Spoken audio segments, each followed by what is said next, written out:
Hey YouTube, I'm Owen the Void, and we're gonna do a patch review. One King's Enough got updated, and I just wanted to read over the changes for and um, I kind of want to do the video in case for people who didn't watch it or didn't read the patch notes.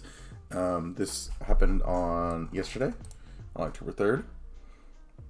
Let's get started. To all players, it's been a major update. Highly requested changes. So changes to the opponent deck.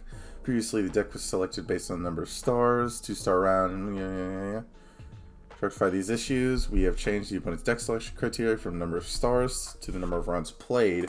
This is going to be an excellent change, and I think it's going to be very healthy for the game, especially in the first couple of rounds, which you've seen in my videos that I've made on One King's Enough, that, the number of rounds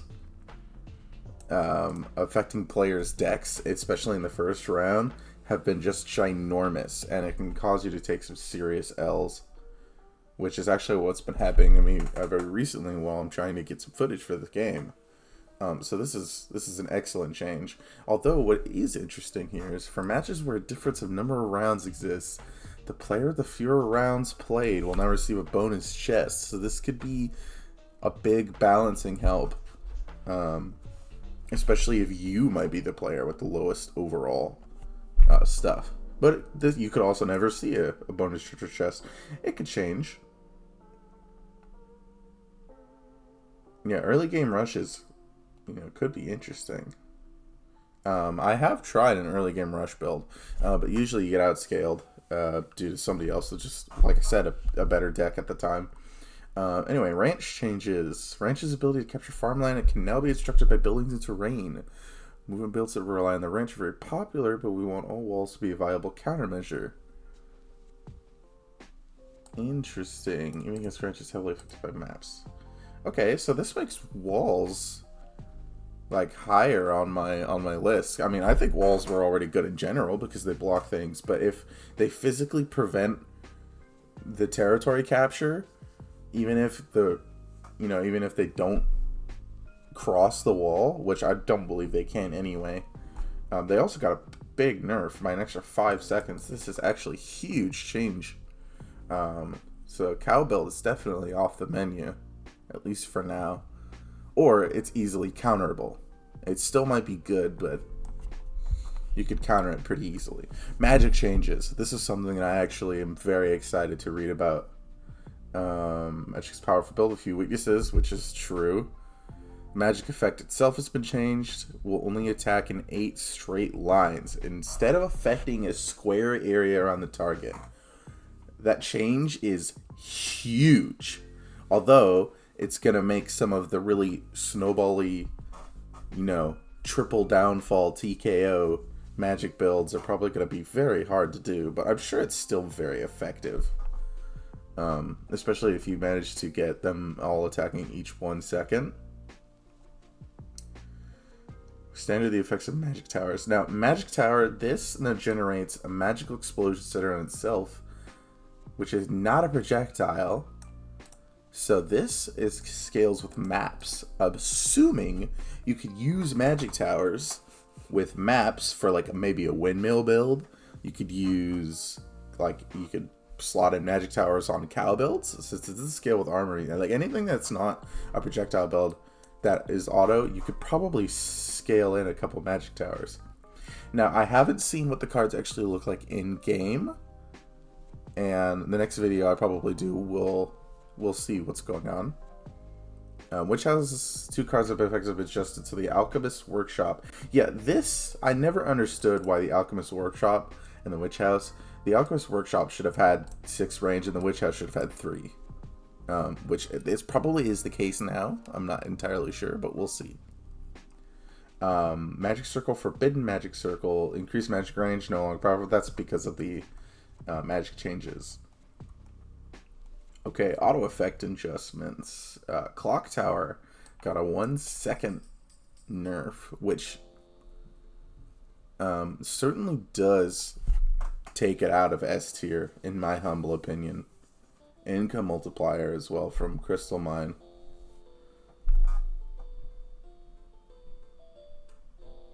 Interesting. No, instead of a 50% reduction, it's a 60% reduction?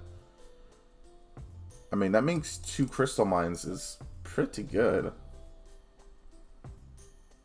But yeah, clock store is definitely a bit weaker with that change. I still think it's going to be one of the best currency makers in the game, even with the 1 second change. But it certainly does take it down just a bit. Now the lumberjack build is interesting because I have played against a couple world tree builds, and it is extremely hard to counter. But they're really nerfing the world tree because you used to get 1 point per 3 forest tiles, and if you get 2 crystal mines, 3 crystal mines, and a couple trees, like, you're just printing score. Also, park, I'm so glad this has been destroyed. Large park, getting adjusted to 200 is probably going to make this a worthwhile card to take, especially if you have a couple lumberjack builds. But definitely, World Tree is not the one to go. New cards. Pirate Ship got reworked. If I remember correctly, Pirate Ship was the one that scaled with maps that spawned soldiers. It was pretty bad. You needed like 3 or 4 maps area effect to even get it to work. I have no idea what Harp does, so we'll see that later. Temple now has Sturdy, which is useful, I guess. Temple's kind of bad. That's another card that I think should get a much... Actually, Temple has a higher range, I think, compared to Shrine and Jizo. I think it has like a 2 or 3 range. And if it has Sturdy, then that means it's going to fill out the entire the area around it without maps or HP, which is interesting. Silo income reduced, too high. I don't prefer taking silos. I mean, it's cool if you have like 1 or 2, but I don't think this change is very impactful, especially since I'm a big Jizo build enjoyer. So I'm not really too upset about that one. Also, it was kind of good anyway. Caravan Decoy fixed a bug for 10 coins. Yeah, I mentioned this earlier. Now they actually just give 8 coins, presuming. Elf House. This was a problem, and this is why I did not make a Elf House build. Because when the cards generate on play, carried over in your deck, so you'd eventually spam your entire deck with Elf Houses. So like near the end of the game, Elf Houses, you could just place them infinitely, and then you'd be stuck with 12 Elf Houses in your deck, and that was just not fun. Tavern Barber Hospital. I think this was a bug.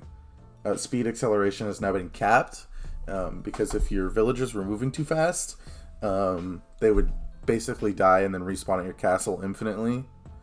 Pot of Duplication. Extremely good card. This was actually game breaking. It can now be only used once, which I think is an excellent change. This definitely balances Pot of Duplication of where it needs to be, in my humble opinion at least. The Statue of Tama Terrace, points changed 2 points per protected land to 1 point per protected land. Now that's a literal 50% reduction, which sucks, but I still think it's extremely good. I still think Jizo build is crazy, because, you know, you have to think about the farmlands giving you 1 point in general. So, I mean, you can kind of say it's more or less the same, but minus 1 point per land is not a big deal. Especially if you're doing a Jizo build right, you could pretty much own the entire map. I've mentioned it before, and I think I've shown it as well. Up next, we have the Information Bureau. Income reduced from 5 to 2. Yeah, Information Bureau is probably still one of the most broken buildings in the game. You know, volcano, caravans, decoys, walls. It worked with a lot of things, and it was kind of oppressive how much money you could get out of Information Bureau with a correct setup. So, but I still think that Information Bureau is good, because it makes the same amount of money as the Hunting Lodge, which is like, I think 2 or 3 gold. Hunting Lodge does not make a lot of money. But if you lean into that type of strategy, it can definitely still be a money printer. So I think this is going to reduce its effectiveness. Going to take it out of maybe like S tier. I got to make a tier list eventually at some point. Let me know if you guys want to see something like that. Improve villager behavior. Returning to castles despite not being attacked is less likely. This is excellent. And also map changes, more map variety. So this is going to be very nice. And I do believe that is the last of the changes. Hopefully you guys enjoyed this video, and let me know if you want to see some more stuff like this in the future. See you around.